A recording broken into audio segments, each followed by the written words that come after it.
प्रकाश वाल्मीकि की कविता ठाकुर का कुआं राज्यसभा सांसद मनोज झा ने राज्यसभा में पढ़ दिया। देश भर में बवाल मच गया और यह बवाल अब थमने का नाम नहीं ले रहा है। लेकिन बवाल की जड़ क्या है और इस बवाल के भीतर परिणाम क्या होगा, यह भारतीय राजनीति की सबसे दूरगामी सोच है या गिरते हुए राजनीतिक परिवेश का असर। जैसा कि आप सभी जानते हैं कि साहित्य हमेशा से देश को दिशा देती रही है और इसी का नतीजा है कि मुंशी प्रेमचंद्र ने ठाकुर का कुआं नाम से कहानी संग्रह लिख डाली थी। वहीं ओम प्रकाश वाल्मीकि जो दलित चेतना के एक बहुत बड़े कवि हैं, उन्होंने भी ठाकुर का कुआं नाम की एक कविता लिख डाली। यह कविता जिस समय लिखी गई थी उस समय का सामाजिक परिवेश क्या रहा होगा और कवि ने अपनी कविता में इसको किस प्रकार से पिरोया होगा, इस पर हम पहले चर्चा करेंगे और इस चर्चा के बाद हम बिहार एवं भारत की राजनीति पर भी चर्चा करेंगे। आपको पता होगा कि ओम प्रकाश वाल्मीकि यूपी के मुजफ्फरनगर के रहने वाले हैं और वे अब इस दुनिया में नहीं हैं, लेकिन उन्होंने जिस काल में कविता लिखी थी वह काल था 1981 का। 1981 ईस्वी में ठाकुर का कुआं लिखा गया था। इस कविता में आखिर है क्या, इस कविता का बोल यदि आप सुनेंगे तो आपको लगेगा कि ठाकुर के हाथों में ही सारी संपदा थी। चूल्हा मिट्टी का, मिट्टी तालाब की, तालाब ठाकुर का। भूख रोटी की, रोटी बाजरे की, बाजरा खेत का, खेत ठाकुर का। बैल ठाकुर का, हल ठाकुर का, हल की मूठ पर हथेली अपनी, फसल ठाकुर का, कुआं ठाकुर का। पानी ठाकुर का, खेत खलियान ठाकुर के, फिर अपना क्या। गांव, शहर, देश। यह एक सवाल है क्योंकि गांव, शहर और देश के आगे प्रश्नवाचक चिन्ह लगा हुआ है। अब सवाल उठता है कि ठाकुर कहने से या ठाकुर लिखने से राजपूतों का अपमान कैसे हो गया। मैं स्वयं राजपूत हूँ। मेरा नाम संजीव कुमार सिंह है। मैं काकन राजपूत एवं भार्गव गोत्र से आता हूँ। इस प्रकार से यदि यह अपमान है तो यह अपमान तो मेरा भी हुआ है, लेकिन नहीं, यह कोई भी अपमान और किसी का अपमान नहीं है। इसे बेवजह तूल दिया जा रहा है और यह तूल देने वाले राजनीति कर रहे हैं। आखिर ओम प्रकाश वाल्मीकि ने क्या अधिक लिख दिया और मनोज झा ने इस कविता को पढ़कर क्या अति कर दिया, यह बहुत बड़ा सवाल है। आखिर ब्राह्मण बनाम राजपूत की यह लड़ाई एक कविता से कैसे हो सकती है। आखिर राजपूतों का अपमान कैसे हो गया, मेरी समझ से बाहर है और मैं आपको भी समझा देता हूं कि ठाकुर कहने से राजपूत समाज का कोई अपमान नहीं हुआ है और यह साहित्य की भाषा है। इस भाषा से किसी का अपमान हो ही नहीं सकता है क्योंकि यह समांतवादी प्रवृत्ति पर कुठाराघात को लेकर लिखी गई कविता है और इसका अर्थ भी आनंद मोहन, नीरज कुमार बबलू समेत देश के सभी राजपूत बिरादरी के विधायक, सांसद भी जानते हैं क्योंकि आनंद मोहन एक कवि हैं। वे स्वयं साहित्यकार हैं और साहित्य में समाज की भाषा को लिखना बड़प्पन है। यदि ओम प्रकाश वाल्मीकि ने 1981 में इस कविता को लिखा तो उस समय का जो सामाजिक परिवेश था, छुआछूत की व्यवस्था थी, सामंतवादी प्रवृत्ति मुंह चढ़कर बोल रही थी, सर चढ़कर बोल रही थी और सामंतवादी लोग अत्याचार भी कर रहे थे। ऐसी स्थिति में लिखी गई यह कविता राजपूतों का अपमान कैसे, सामंतवादी सोच रखने वालों का अपमान भले आप कह सकते हैं। मनोज झा ने कहा कि यह ठाकुर मेरे भीतर भी है, यह ठाकुर आपके भीतर भी है, यह ठाकुर देश दुनिया में भी है। आखिर उन्होंने इस ठाकुर को अहम का एक रूप दिया है और कवि ने भी इसी को लिखा है कि सामंतवादी सोच के नीचे दलित बेवजह इसकी सजा भुगत रहा है। वैसे समय में यह कविता लिखी गई थी। भले ही आज इसका अर्थ बदल गया हो, लेकिन राजनीति में जातिवादी सोच तो नहीं बदली। आज भी लोग क्षत्रिय सभा, ब्राह्मण सभा, भूमियार समाज, वर्ण ऋषि समाज, ठाकुर समाज समेत कई नामों से विशेषकर संगठन चला रहे हैं। आखिर ये कैसे ठेकेदार हैं जो अपनी ही जाति की ठेकेदारी लेकर देश में राजनीति की स्थापना कर रहे हैं? मैं जानना चाहता हूं कि आखिर ओम प्रकाश वाल्मीकि की गलती ही क्या थी जो उन्होंने यह कविता लिख डाली। मुंशी प्रेमचंद्र ने साहित्य में उस समय के कलिकाल को वर्णित किया। वह 1932 ईस्वी में ठाकुर के कुआं नाम से एक कहानी लिखते हैं मुंशी प्रेमचंद। 1981 में ओम प्रकाश वाल्मीकि। आखिर ये लोग ठाकुर का कुआं नाम से यह कविता या कहानी लिखकर उस समय के सामाजिक परिवेश को दर्शाना चाहते थे जब सामंतवादी सोच बढ़ चढ़कर बोलता था। लेकिन आज ऐसी स्थिति नहीं है।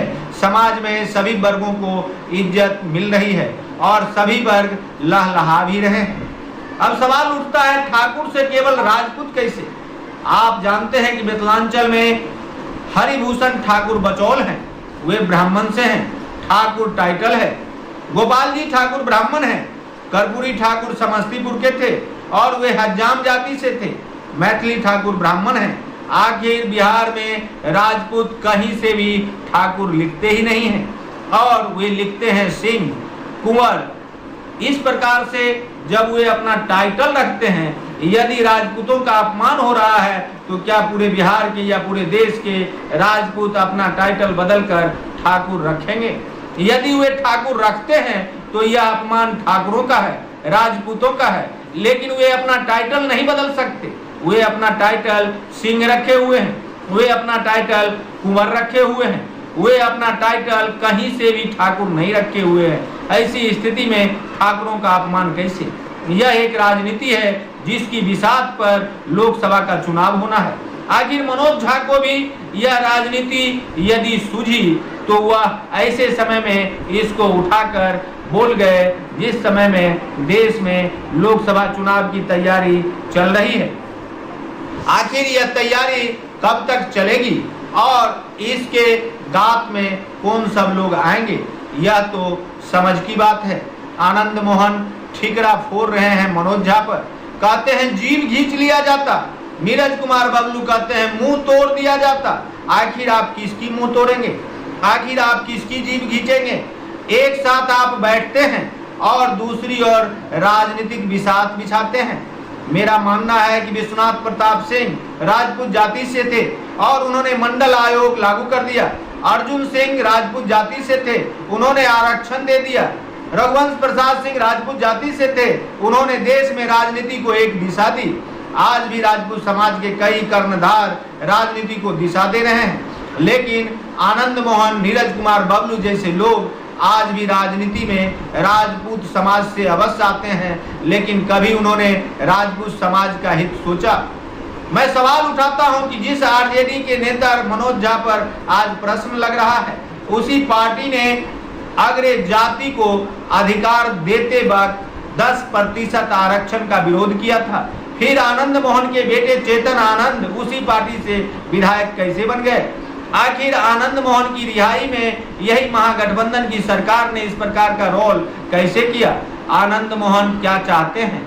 और आनंद मोहन एक साहित्यकार हैं, उसको इस प्रकार से सवाल नहीं उठाना चाहिए था, क्योंकि यह साहित्य की भाषा है और साहित्य हमेशा से समाज की विषमता, समाज की रूढ़िवादिता, समाज की विषमता, समाज की कुरीतियां इस पर प्रहार करता आया है। इससे राजपूत का अपमान कहीं से भी प्रतीत नहीं हो रहा है और इसे तूल देने की बात नहीं होनी चाहिए। अब आइए ओम प्रकाश वाल्मीकि के बारे में हम जानना चाहते हैं। ये ओम प्रकाश वाल्मीकि वो शख्सियत हैं जिन्हें भारत की सरकार ने साहित्य के लिए कई सम्मान भी दिए हैं। 1993 में डॉक्टर अंबेडकर सम्मान से सम्मानित ओम प्रकाश वाल्मीकि 1995 में परिवेश सम्मान को प्राप्त करते हैं। 2001 में कथाकर्म सम्मान, 2004 में न्यू इंडिया बुक पुरस्कार, 2009 में साहित्य भूषण पुरस्कार से सम्मानित ओम प्रकाश वाल्मीकि 17 नवंबर 2013 को इस दुनिया से विदा हो गए।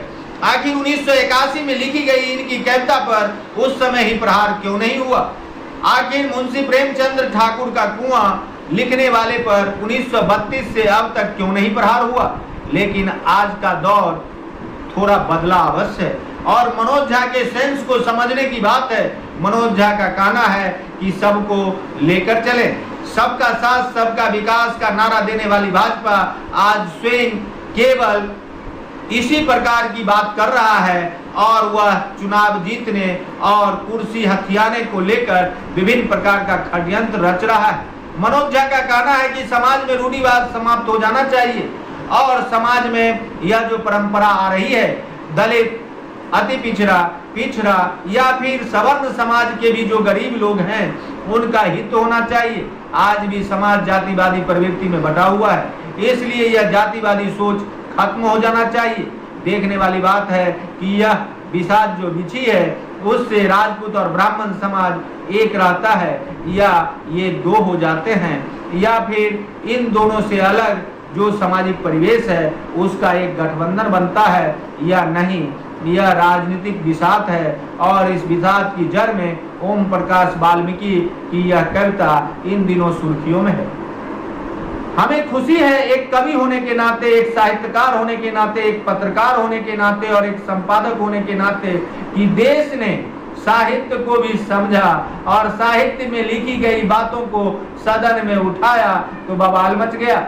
आखिर साहित्यकार समाज की इस प्रकार की सोच को परिवर्तन करने के लिए ही तो कविता लिखते हैं, रूढ़िवाद को समाप्त करने के लिए ही तो कविता लिखते हैं, सामंतवादी सोच को समाप्त करने के लिए ही कविता लिखते हैं। इसलिए ओम प्रकाश वाल्मीकि को बहुत बहुत धन्यवाद, क्योंकि उन्होंने जिस कालखंड में भी कविता लिखी थी सामाजिक कुरीतियों के खिलाफ लिखी थी और वे कुरीतियां आज भी यदि स्थापित है तो ओम प्रकाश वाल्मीकि की लिखी गई यह कविता सार्थक नहीं मानी जा सकती थी।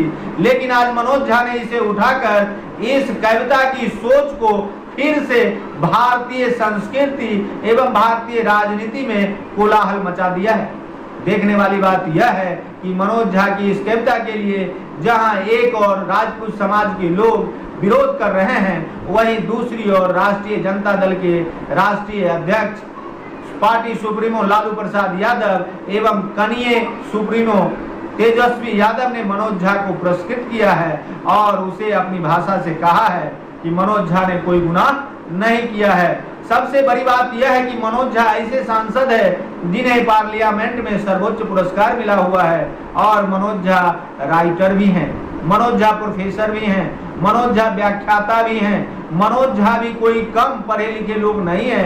उन्होंने किस कालखंड को ध्यान में रखकर इस कविता को सुनाया है यह भारतीय संसद देख चुकी है और इसे देखने वाली बात यह है कि मनोज झा ने सही समय पर सही और सटीक बांध चलाया है। भारतीय राजनीति में बढ़ रहे सामंती सोच के विरुद्ध यह चलाया गया प्रहार मनोज झा का सटीक है और आज भी सामंतवादी सोच यदि नहीं बदला तो भारतीय राजनीति में आजादी के बाद से चली आ रही यह परंपरा आखिर कब खत्म होगी, यह सवाल भी उठ रहा है। इस सवाल का जवाब लेकर हम चंद दिनों बाद फिर आपके सामने उपस्थित होंगे। तब तक देखते रहिए संजीवनी बिहार और पाते रहिए नई नई जानकारियां। हम हैं संजीव कुमार सिंह और आप देख रहे हैं संजीवनी बिहार।